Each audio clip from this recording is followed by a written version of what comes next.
டெஃபினட்டாக உண்மையிலேயே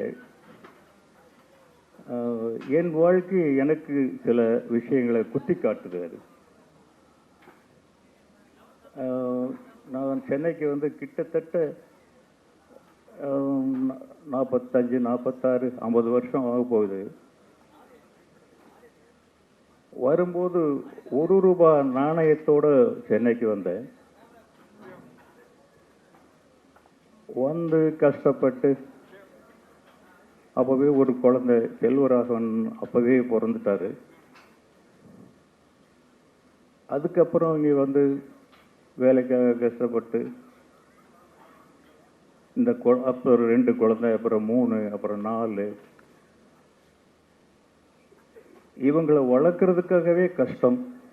இப்போ கொஞ்ச நாளாக ஃபியூ இயர்ஸ் இந்த கொஞ்ச நாளாக தான் அவங்கள மறந்துட்டு நான் இயங்கிக்கிட்டு இருக்கிறேன். அது வரைக்கும் அவங்களையே தான் நினச்சி நான் இயங்கிக்கிட்டு இருந்தேன்.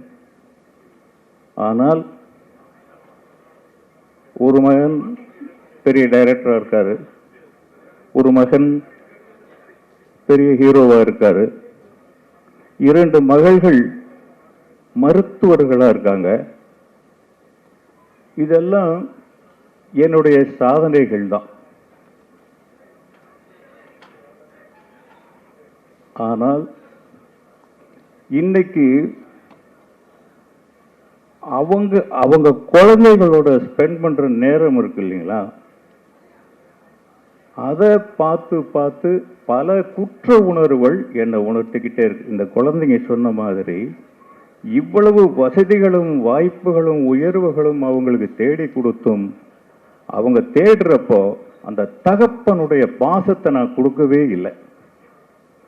இதை அந்த குழந்தைங்க சொன்னது எனக்கு இப்போ நினைவுபடுத்துது. என்னடா பேசுறதுன்னு தெரியாம வந்தோம். ஒரு இடத்துல திடீர்னு ஏற்றி விட்டா என்ன பேசுறது, அது இந்த குழந்தைங்க எனக்கு சொல்லி கொடுத்துட்டு போயிட்டாங்க. இன்னைக்கு என் பிள்ளைகள் அவங்க குழந்தைகளோட ஸ்பெண்ட் பண்ற டைமை பார்த்துட்டு நான் பொறாமப்படுறேன். அடடா, நம்ம இதெல்லாம் விட்டுட்டோமே அந்த காலத்துல.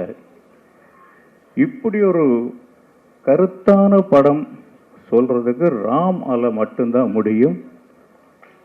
அவருடைய படங்கள் ஒன்னொன்றுமே திடீர்னு தரமணின்னு ஒரு படம் வருது. இது என்னடா தரமணின்னு ஃபிலிம் இன்ஸ்டிடியூட் இருக்கிற இடமா இருக்கு, அது என்னன்னு பார்த்தா அதுக்குள்ள ஒரு அற்புதமான விஷயம் இருக்கு.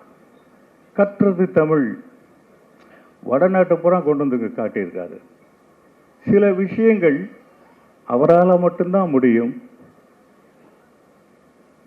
இது அவர் தொடர்ந்து செய்யணும்.